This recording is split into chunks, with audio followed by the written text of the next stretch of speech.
about the fall in the currency in the markets. The markets are looking a bit jittery this point in time, but it's not like we are falling off the cliff just as yet. For the broader markets, of course, there's been more pain. Rajat Jain, Chief Investment Officer at Principal PNB Asset Management, joins in with his views in the markets as well. Rajat, it's great to have you on the show. Thanks very much for taking out the time. Making sense of the mid-cap mania, that's what we are trying to do out here on the channel all day long today and for the last couple of months. How do you size up what's happening with the broader universe, and how much of the fall have we already seen time-wise?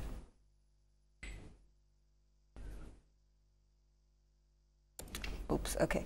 Rajat is not available, but we are 69 on the currency versus the dollar. I think that squarely will be the top story all day long today. For the first time, we have hit the 69 mark. I don't even think, did we have a touch and go moment with 69 in September 2013? I don't recall. I don't think it went as close to 69 at that time. Dangerously close to 70, but that was an intraday basis, and then it was RBI came in, RBI, and then that time, Chidambaram came back as the finance minister, Raghuram Rajan came back, and he came out with some innovative policies of auction and all those things. So again, I'll have to jog my memory. There is no point in even if it did, it doesn't matter. What matters is right now we are below 69 and we are staying there, and I don't think this is an oversold position from which you can make a case that okay, currency is not going to recover.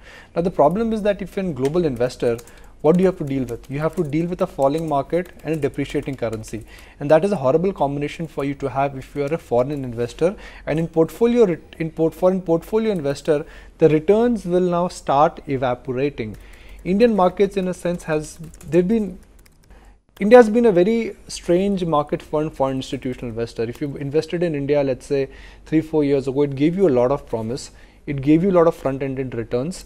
The assumption was that earnings recovery will kick in, and that is not happening.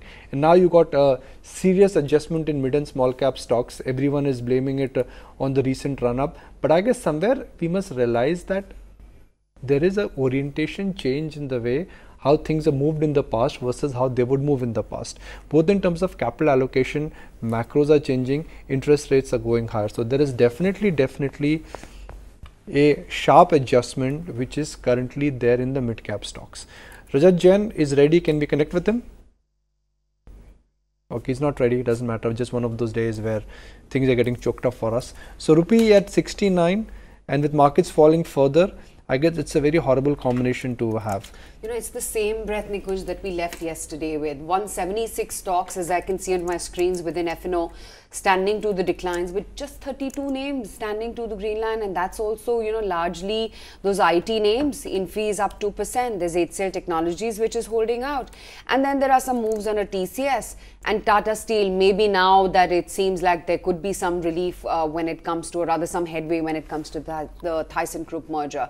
But OMCs are getting hammered out of shape. BPCL down another 4%, and I recall the stock fell a good 6-7% yesterday as well. Rajat Jain is back with us. Rajat, morning. Can you hear me clearly? Yeah, absolutely. Perfect. Okay, Thanks. great, Rajat. Rajat, how do you make sense of this mid-cap carnage that's playing out? Is there more pain left? Are we done already? Should we start hunting again? How do you deal with it? I think we are, I think certainly more of a time damage here to continue. You know, the environment itself, both domestically and globally, is not conducive to risk taking at this point of time. And in this environment, certainly mid caps are going to take a disproportionate share. And also given the fact that in 17, the calendar year 17, they had done so very well. The mid cap index had outperformed the large cap substantially. So I think all these concerns about trade tensions, the higher crude prices, Indian concerns on the macro in terms of potentially higher fiscal deficit, all plus the elections coming up, I think people are not in a mood to take fresh risk. However, what has happened in the case of mid caps, if you are patient, willing to wait for the next 2 to 3 or 4 years, I think mid caps should do much better than large caps. So for the 1 year, possibly large caps do better than mid caps. Clearly, there's a flight to quality, flight to perceived safety, and so on. But some mid cap companies, I think, which are well run, some niche areas and fair valuations, actually, I think are a good place to be. But you got to ride out the tremendous volatility we're going to have in the next 1 year or so. When you say there is value emerging in mid and small cap stocks, can you be more specific? Can you be more granular about which way?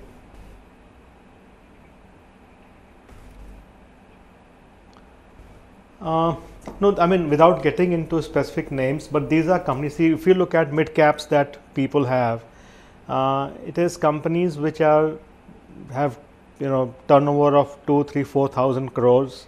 So means they have scale, they have decent corporate governance norms, and they have decent management quality. So all of those things. I mean, plus they dominate their own niche. It may be a small niche. They're not large companies. So it's like they don't dominate their own sector, but they do not dominate a particular niche of their operations. So it could be in the chemicals space, some could be in the cement space, for example, across. And we do find that's actually happening at this point of time. I mean, there are mid caps and there are mid caps. Unlike large caps, mid caps are totally granular. One mid cap is not the same as another company because they are quite different. So here you got to be more bottom up stock picker. And across sectors, it's really not about sector picking at all. It's not about top down, it's more about bottom up, looking at the company specifically.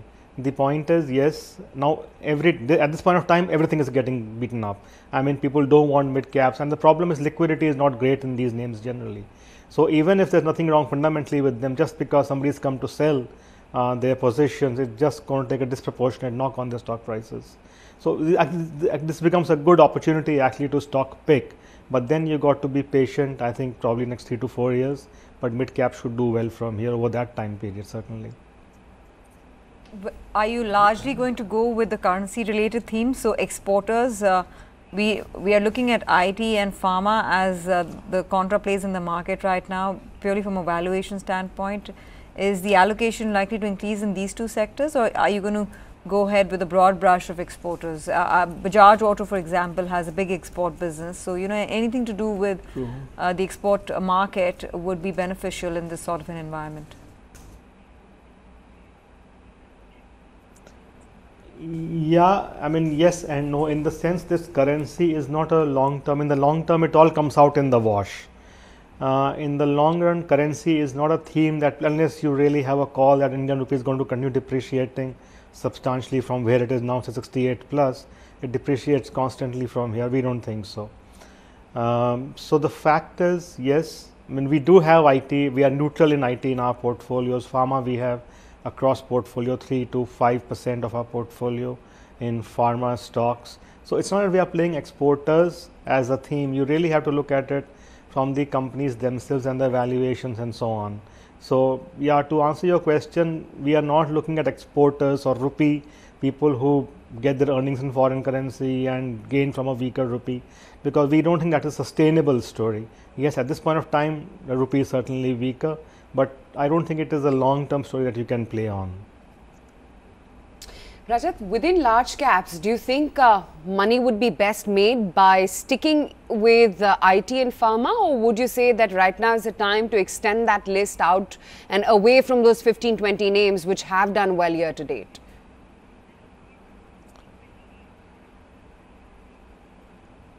As of now, clearly you're right. I mean, right from the third quarter of calendar 17, it's IT, because people were underweight IT and pharma likewise, and bit of the trade really has been a catch-up trade as well, because if you look at the portfolios of funds, I think they were running at 3, 4, 5% of the positions in IT, where the benchmark itself would be say 11 to 12%. Similar, okay, not to the same extent, but a similar sort of a theme in pharma as well. So a bit of the rally really has been a part of a catch-up trade. We, however, in our portfolios, still believe that the bottom-up India story remains robust. We do have macroeconomic challenges, but if you look back, if you look beyond the next probably 12 months, which is going to be challenging in terms of news flows, events, macros, and so on, I think the India bottom story is still there. So we actually, if you had to go beyond this, so I think to answer your question in some substance, we have to go beyond these IT and pharma names as well. And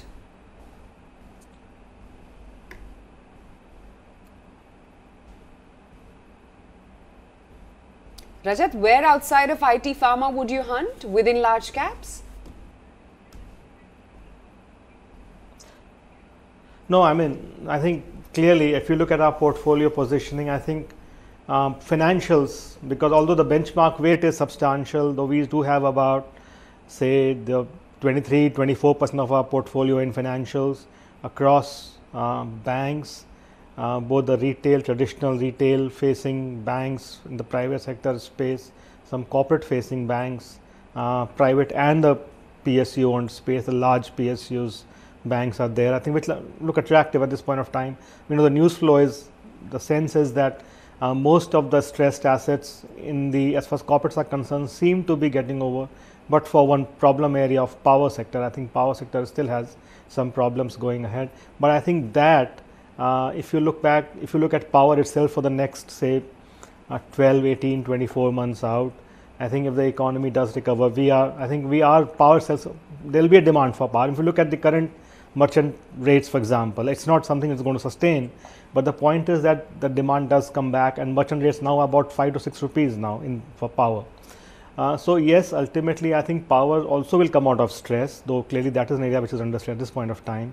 So corporate facing banks, both PSU and the private sector space, retail facing banks and NBFCs, that's one area that looks interesting to us.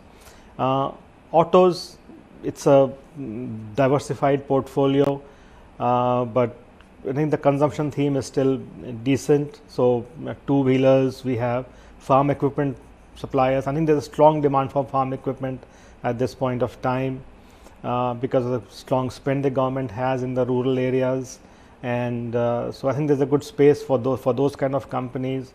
So the domestic story, the cyclical, the domestic recoveries, the domestic strength in the economy is something that we're going to play on as well. A year ago, bulls were jumping on top of the table. Today, they are hiding under the table. I'm sure there would be a time when they would start walking again. Markets, they go through patches of euphoria and moments of despair. But what is important for us is to identify that which companies or which sectors will eventually emerge as winners, and that will be based on earnings. So my question to you is that where do you think in the mid cap space or in the large cap space things are at an inflection point? It could be a market share inflection point, it could be a cyclical inflection point, it could be an earnings inflection point. You know, just like a year ago or just like 6 months ago, everybody was looking at the rosy estimates and there was a lot of hope. Right now nobody is believing the estimates and there is only despair. Markets will normalize, Rajat. I want to send this message across to our viewers that markets will normalize. What we need to figure out is that when markets will normalize, where the next set of winners or where the next set of outperformers will emerge.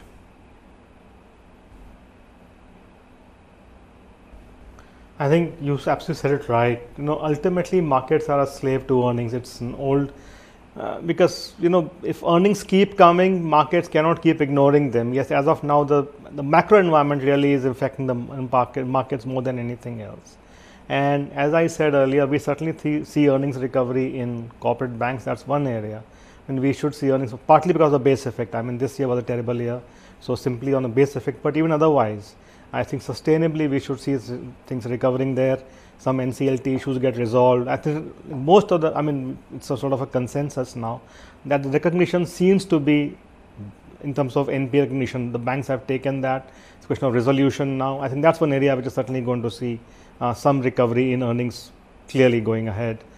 The other pockets, I think we don't see sharp earnings recovery, but decent earnings momentum in consumer, in autos. I mean, for example, which are, say, two-wheelers, for example, which are facing, which is consumer demand remains strong. I think we should see decent earnings momentum continue there. I won't say a recovery, but we would say decent earnings momentum remain there. Cement as of now is I mean, in terms of volumes have been strong, but price has been an issue. As in the last quarter, particularly, we saw that they could not take price hikes, but I think some in pockets of it's a very geographically distributed area, but there are pockets of the country where I mean, capacity is not going to happen in a hurry. So there's a scope certainly for earnings to improve in some cement companies as well. So I think there are companies which, and these are available in some cases in cement sector, companies available at decent valuation. So I think we will see across, it's not about a sector, it's more about stock specific bottom up. We will see earnings recovery in companies, and which is when the markets, people are going to come back to the markets. Closing questions. The general advice from smart money managers a year ago was that buy large cap funds, don't buy mid cap funds. But now there is merit in starting a SIP in a good mid cap fund.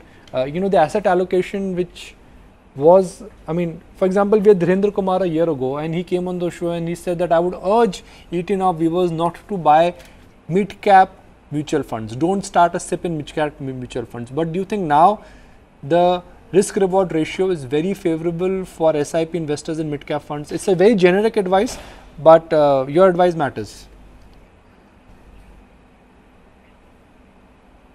I would agree. Only thing is you got to look through the volatility. So if you're doing a SIP in a mid cap fund, I think for the next 3 to 4 years certainly should give you decent returns. All right, Rajat, appreciate your time. Thank you for joining us. And